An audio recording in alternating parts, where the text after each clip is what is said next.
তিস্তা মহাপরিকল্পনা সহ পানি ব্যবস্থাপনায় চীন গুরুত্বপূর্ণ ভূমিকা রাখতে চায়। এই ঐতিহাসিক রাষ্ট্রীয় সফরের মাধ্যমে একটা দীর্ঘমেয়াদী কৌশলগত অংশীদারিত্বের সম্পর্ক তৈরি হয়েছে, যার ভিত্তি আমাদের দ্বিপাক্ষিক সম্পর্কের উপর বহুপাক্ষিক আলাপ আলোচনা এবং বিষয়কে আমরা কভার করেছি।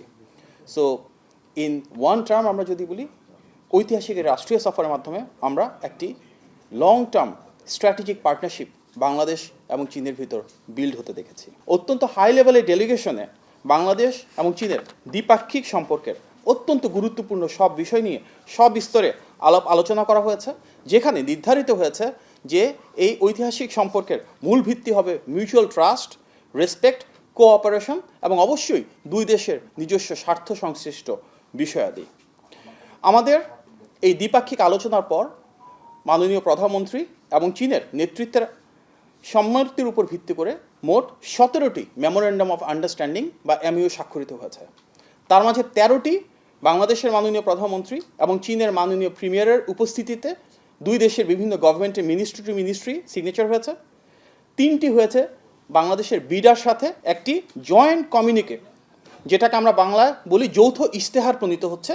সেখানে 16টি পয়েন্ট থাকবে, অর্থাৎ 16 পয়েন্ট সম্বলিত একটি যৌথ ইশতেহার, যেটি আপনারা খুব শীঘ্রই পাবেন পাবলিকলি। সেখানে এই পুরো সফরের বিস্তারিত যে আন্ডারস্ট্যান্ডিংগুলো হয়েছে, যেখানে ঐক্যমত্য হয়েছে, সেই কনসেনসাসগুলো তুলে রাখা হবে।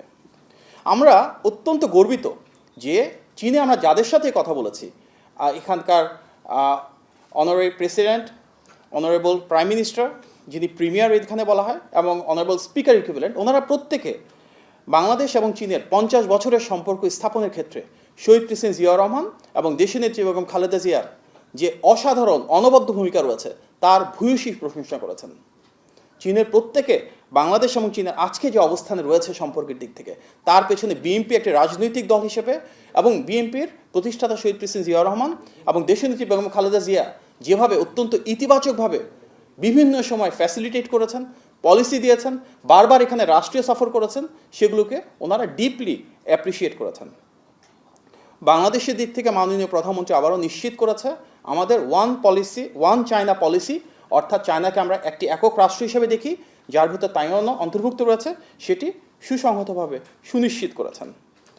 বাংলাদেশের মাননীয় প্রধানমন্ত্রী নির্বাচিত হয়ে আসার পর গত 4 মাসে ওনার যে পিপল সেন্ট্রিক পলিসিগুলো রয়েছে, জনগণের ভাগ্য পরিবর্তনের জন্য, সমস্যা সমাধানের জন্য বিভিন্ন সেক্টরে যে পলিসিগুলো গৃহীত হয়েছে, অত্যন্ত দ্রুততার সাথে বাস্তবায়ন শুরু হচ্ছে, সেগুলোর জন্য চীনের পক্ষ থেকে সর্বোচ্চ সহযোগিতার আশ্বাস দেওয়া হয়েছে। ওনারা এটিকে খুব ডিপলি এবং গ্রেটলি অ্যাপ্রিসিয়েট করেছেন এবং বলেছেন যে জনগণের সাথে সংশ্লিষ্ট বিভিন্ন সেক্টরে এই পলিসিগুলো বাস্তবায়নের জন্য যেখানে যতটুকু করা প্রয়োজন, চীন বাংলাদেশের সাথে থাকবে এবং পাশে থাকবে। আমাদের সবচেয়ে বড় ট্রেডিং পার্টনার চীন, এবং এখানে আমাদের এক্সপোর্টের পরিমাণ খুব সীমিত, কিন্তু চীন থেকে বাংলাদেশে ইম্পোর্টের পরিমাণ অত্যন্ত বেশি।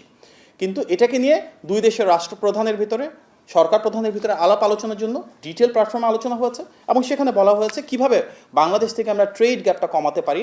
যেমন যেসব ক্ষেত্রে বাংলাদেশ থেকে প্রোডাকশন ক্যাপাসিটি রয়েছে, ম্যানুফ্যাকচারিং ক্যাপাসিটি রয়েছে, সেই সেক্টরগুলোকে আমরা আইডেন্টিফাই করতে পারি কিনা এবং তার থেকে এক্সপোর্ট করে বাংলাদেশে আমরা বাড়াতে পারি কিনা। ফর ইনস্টেন্স, আমাদের এগ্রিকালচারাল প্রোডাকশন কীভাবে বাড়াবো। যে গার্মেন্টস রপ্তানি হয় বাংলাদেশ থেকে, তার একটা বড় অংশ র ম্যাটেরিয়ালস কিন্তু আমরা চীন থেকে বাংলাদেশে প্রথমে আমদানি করি, দেন বাংলাদেশ থেকে বিভিন্ন দেশে রপ্তানি করি। সেই প্রোডাক্টগুলোকে আমরা র ম্যাটেরিয়ালস হিসেবে বাংলাদেশে প্রডিউস করতে পারি কিনা, এগুলো নিয়ে যথেষ্ট আলোচনা হয়েছে। আমাদের বর্তমানে যে সাপ্লাই চেইন রয়েছে, সেই সাপ্লাই চেইন কিন্তু চীনে অনেকটা এগিয়ে গেছে। দেখা যাচ্ছে তাদের অনেক ফ্যাক্টরি রিলোকেট হচ্ছে বিশ্বের বিভিন্ন দেশে। চীনের নেতৃত্ব বলেছে রিলোকেশনের ক্ষেত্রে বাংলাদেশকে কীভাবে প্রাধান্য দেওয়া যায়, যেসব জায়গায় বাংলাদেশের হিউম্যান রিসোর্স রয়েছে, টেকনিক্যাল ক্যাপাসিটি রয়েছে, সেই ইন্ডাস্ট্রিগুলো বাংলাদেশে নিয়ে আমরা কীভাবে জব ক্রিয়েট করতে পারি, এগুলো নিয়েও বিস্তারিত আলোচনা হয়েছে এবং নিশ্চিত করা হয়েছে সামনের দিনগুলোতে চীনের দিক থেকে বাংলাদেশে ট্রেড কীভাবে বাড়ানো যায়, বাংলাদেশে কীভাবে ফ্যাক্টরি প্রেজেন্স বাড়ানো যায়, এগুলো নিয়ে ওনারা কাজ করবেন। এবং যে ইনভেস্টমেন্টগুলো হবে চীন থেকে, সেখানে অবশ্যই কর্মসংস্থানকে একটি অন্যতম প্রাধান্যের ক্ষেত্র হিসেবে দেখা হবে। বাংলাদেশের সাথে চীনের অনেক ধরনের উন্নয়নমূলক প্রজেক্ট চলমান রয়েছে। সামনের দিকে আমরা এই প্রজেক্টগুলোকে আরও ব্যাপ্তি বাড়াতে চাই। রোডের ক্ষেত্রে, অর্থাৎ সড়ক, ব্রিজ, রেলওয়েজ, এ প্রত্যেকটা ক্ষেত্রে চীন আমাদেরকে মাল্টিমোডাল ট্রান্সপোর্টেশন মেকানিজমের ক্ষেত্রে সহযোগিতা করতে চায়। বেশ গুরুত্বপূর্ণ প্রজেক্টের ভিতর রয়েছে, আপনারা দেখেছেন সম্প্রতি পাস হয়েছে যে আনোয়ারাতে চট্টগ্রামে, সেখানে একটা ইকোনমিক এবং ইন্ডাস্ট্রিয়াল জোন মাননীয় প্রধানমন্ত্রী বলেছেন এটা যত দ্রুত সম্ভব বাস্তবায়ন করবার জন্য। একই সাথে Mongla economic zone, green development অর্থাৎ গ্রিন এনার্জি এবং এর পাশাপাশি যেখানে সাস্টেনেবল ডেভেলপমেন্টের জায়গা রয়েছে, ইকোলজিক্যাল এবং এনভায়রনমেন্ট ফ্রেন্ডলি বিভিন্ন ইনফ্রাস্ট্রাকচার ডেভেলপমেন্ট রয়েছে, সেগুলোকে চীন প্রায়োরিটাইজ করতে চাচ্ছে।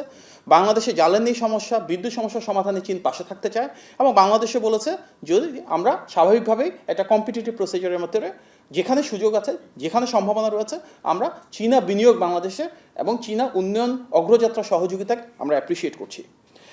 চীনের একটা দীর্ঘদিনের এক্সপিরিয়েন্স রয়েছে ওয়াটার ম্যানেজমেন্টের ক্ষেত্রে এবং বাংলাদেশে আমরা জানি তিস্তা মহাপরিকল্পনা যেটি বিএনপি নির্বাচনী ইশতেহারে ছিল সেটি বাস্তবায়ন প্রক্রিয়া আমরা যাচ্ছি।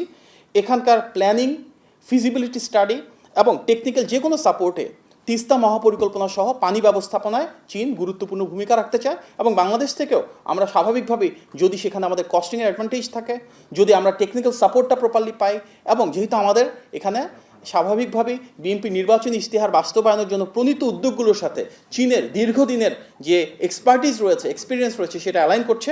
এক্ষেত্রে আমরা সামনের দিনগুলোতে খুব ডিপ রুটেড কোলাবোরেশন প্রত্যাশা করছি।